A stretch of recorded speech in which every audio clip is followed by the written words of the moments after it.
क्या थी Titan submarine mystery? कहानी की शुरुआत 10 अप्रैल 1912 से होती है, जब टाइटैनिक साउथम्पटन, इंग्लैंड से न्यूयॉर्क के लिए रवाना हुआ। ये टाइटैनिक की पहली यात्रा थी। अपनी पहली यात्रा के दौरान ही टाइटैनिक एक बड़े आइसबर्ग से टकराकर नॉर्थ अटलांटिक ओशन में डूब गया। जैसा कि टाइटैनिक मूवी में दिखाया गया है, आइसबर्ग बर्फ की एक चट्टान होती है जो कि जितना पानी के ऊपर होती है उससे 100 गुना ज़्यादा पानी के नीचे। इस एक्सीडेंट में लगभग 1500 लोगों ने अपनी जान गंवाई। इससे पहले सबमर्सिबल वर्ड को समझते हैं, क्योंकि टाइटन एक सबमर्सिबल है, ना कि सबमरीन। देखिए कैसे। सबमर्सिबल और सबमरीन दोनों में क्या अंतर है। सबमरीन में ज़्यादा लोग बैठ सकते हैं और वो बहुत बड़ी होती है। सबमरीन लंबे समय तक पानी के नीचे रह सकती है। सबमर्सिबल एक छोटी पनडुब्बी होती है जिसमें 4 से 5 लोग बैठ सकते हैं, जिसे एक सपोर्टिंग शिप की ज़रूरत पड़ती है पानी में उतरने के लिए। टाइटैनिक को डूबे 110 साल हो चुके हैं।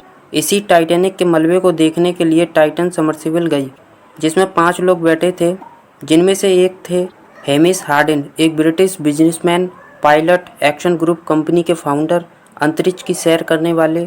इसके अलावा एक बड़े खोजकर्ता भी थे।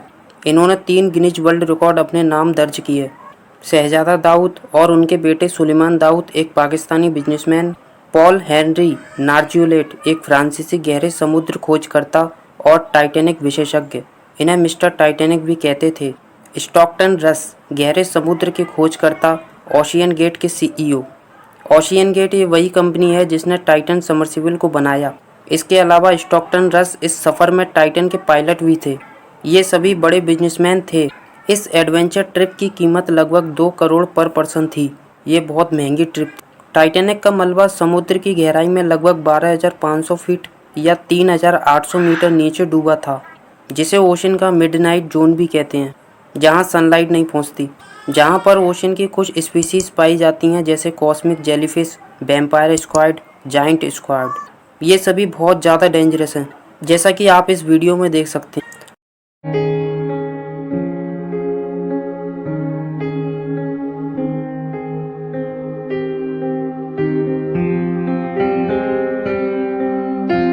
18 जून दिन रविवार सुबह 9:30 बजे, जब टाइटन सबमर्सिबल को जहाज पोलार प्रिंस से समुद्र में उतारा। हर 15 मिनट बाद टाइटन सबमर्सिबल पोलार प्रिंस को एक सिग्नल भेजती। 1 घंटा 45 मिनट के बाद सपोर्टिंग शिप पोलार प्रिंस का टाइटन से संपर्क टूट गया। रविवार शाम को टाइटन सबमर्सिबल को ऊपर आना था, जैसा कि तय हुआ था, पर टाइटन सबमर्सिबल ऊपर नहीं आई, पानी के अंदर ही गुम हो गई। 19 जून टाइटन सबमर्सिबल को बनाने वाली कंपनी ओशियन गेट ने एक बयान जारी किया, जिसमें उन्होंने कहा, टाइटन सबमर्सिबल से हमारा संपर्क टूट गया है। कई सरकारी कंपनियां हमारे साथ हैं। हम जल्द ही टाइटन सबमर्सिबल से संपर्क जोड़ेंगे। टाइटन सबमर्सिबल में 40 घंटों की ऑक्सीजन थी। 20 जून को CNN के लगाए गए सोनार ने नॉर्थ अटलांटिक ओशन से धमाके की आवाज़ रिकॉर्ड की। ये आवाज़ें US कोस्ट गार्ड को भी सुनाई दी। ये आवाज़ किसी और की नहीं, टाइटन सबमर्सिबल की थी, जो कि पानी के प्रेशर के कारण इम्प्लोजन कर गई। इम्प्लोजन का मतलब है फट गई। इम्प्लोजन और एक्सप्लोजन दोनों अलग अलग हैं। इम्प्लोजन में अंदर की तरफ फोर्स लगती है, एक्सप्लोजन में बाहर की तरफ फोर्स लगती है। आखिर क्या कारण था टाइटन सबमर्सिबल इम्प्लोजन का? सबसे बड़ा रीज़न, टाइटन सबमर्सिबल बनाने में जो मटेरियल यूज़ किया गया था वो था कार्बन फाइबर, पर ज़्यादातर सबमरीन सबमर्सिबल टाइटेनियम से बनाई जाती हैं।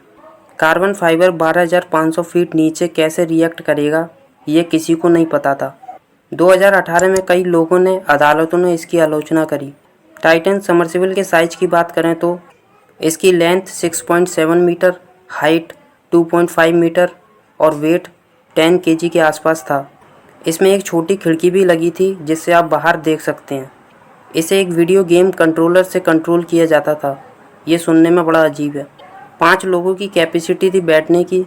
एक छोटा सा टॉयलेट। अगर किसी को टॉयलेट जाना है तो 4 लोगों को किसी दूसरी साइड में देखना पड़ेगा, तब एक बंदा टॉयलेट कर पाएगा।